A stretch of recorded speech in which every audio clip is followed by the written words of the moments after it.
नमस्कार, आप देख रहे हैं एडीएस भारत न्यूज़ और आज हमारे साथ बातचीत करने के लिए मौजूद हैं हिसार लोकसभा से सांसद श्री विजेंद्र सिंह जी। सर जी, आपका एडीएस भारत न्यूज़ पर हार्दिक स्वागत। बहुत बहुत धन्यवाद। सर, आप ये बताएं कि अभी 5 राज्यों के चुनाव परिणाम आए हैं, तो उसमें 4 में बीजेपी आगे रही है और जीत दर्ज की है, तो इसमें आप हरियाणा पे क्या असर देखेंगे? नहीं, देखिए, हरियाणा में पार्टी को बल ज़रूर मिलेगा क्योंकि जो ये बहुमत मिला भी है जो 4 प्रदेशों में, ये बड़ा अप्रत्याशित बहुमत है। उत्तराखंड और उत्तर प्रदेश, उत्तराखंड सन 2000 में बना था और तब से आज तक वहाँ पे कोई सरकार रिपीट नहीं हुई है, तो पहली बार वहाँ सरकार रिपीट हुई है।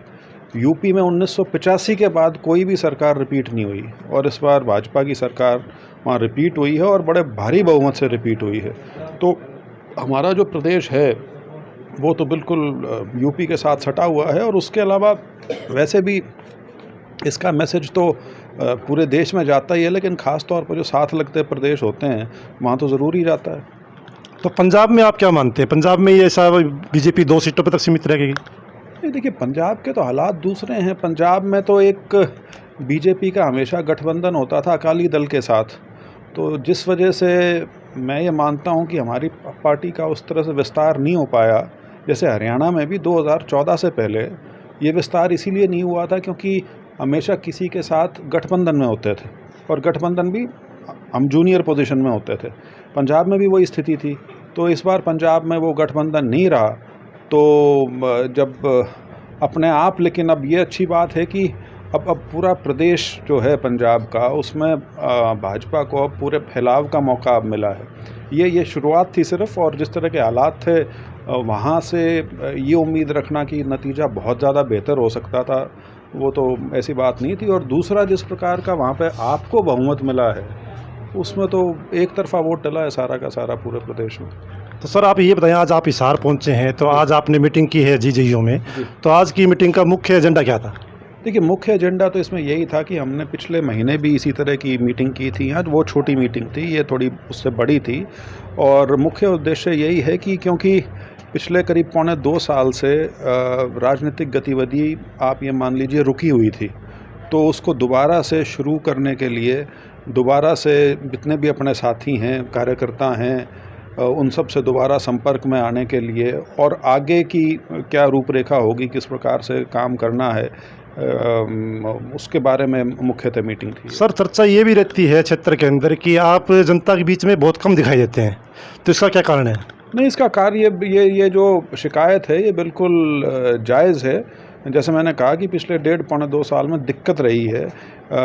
कोरोना का एक पूरा पीरियड था। मेरे को तो बल्कि वो फर्स्ट फेज़ में हो गया था जब ज़्यादा कोरोना के बारे में जानकारी नहीं थी, और उसके बाद कुछ किसान आंदोलन का जो जिस प्रकार का उसका रूप था, तो वो भी एक कारण रहा कि मैं नहीं चाहता था कि मैं किसी प्रकार से उनसे टकराव की स्थिति में आऊं, तो उसको अवॉइड करने के लिए ये एक गैप ज़रूर रहा है करीब 1.5 साल का। तो विकास कार्य के बारे में आप बताएं, आपकी संसद निधि से आप कितना रुपया खर्च कर पाए हैं, या आगे भी आपकी कौन सी ऐसी योजना है जो आप बहुत मतलब भूमिका रखे हों?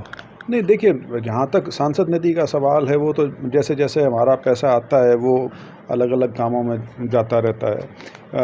लेकिन अब ये भी बड़े दुर्भाग्य की बात थी कि इस कोरोना में सबसे बड़ी मार भी सांसद निधि पे पड़ी थी, क्योंकि 2 साल के लिए वो बंद ही हो गया था।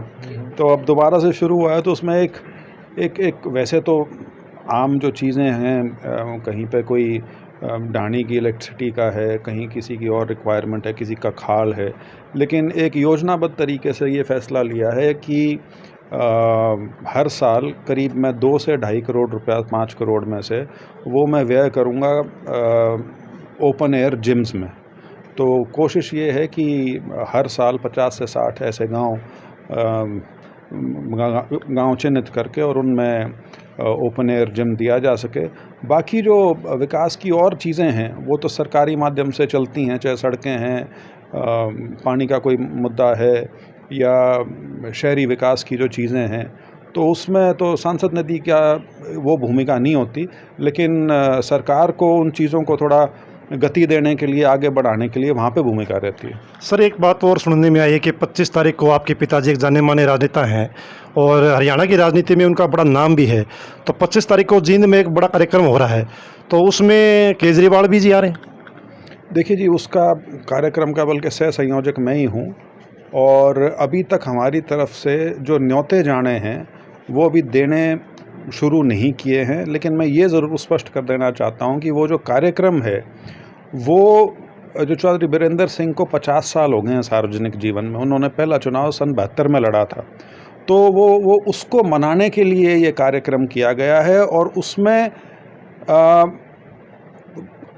उसमें किसी पार्टी विशेष का वो प्रोग्राम नहीं है। उनके इस 50 साल के सफ़र में जो भी लोग उनके संबंध में आए हैं, उनके साथी रहे हैं, चाहे वो हरियाणा से हैं या बाहर के हैं, चाहे वो राजनीतिक हैं या गैर राजनीतिक हैं, चाहे वो सरकारी व्यवस्था से हैं, फ़ौज से हैं, यूनिवर्सिटी के प्रोफेसर्स, वाइस चांसलर्स हैं, तो उस प्रकार के हर उस व्यक्ति को जो उनके संबंध में रहा है, उनके संपर्क में रहा है, उनको हम उस कार्यक्रम में इनवाइट कर रहे हैं। ये थे हमारे साथ सांसद महोदय श्री विजेंद्र सिंह जी। आपका बहुत बहुत धन्यवाद जी, आपने हमें कीमती समय दिया। आगे भी हम आपसे उम्मीद करते रहेंगे और मिलते रहेंगे। आप देखते रहें ADS भारत न्यूज़। धन्यवाद। Thank you.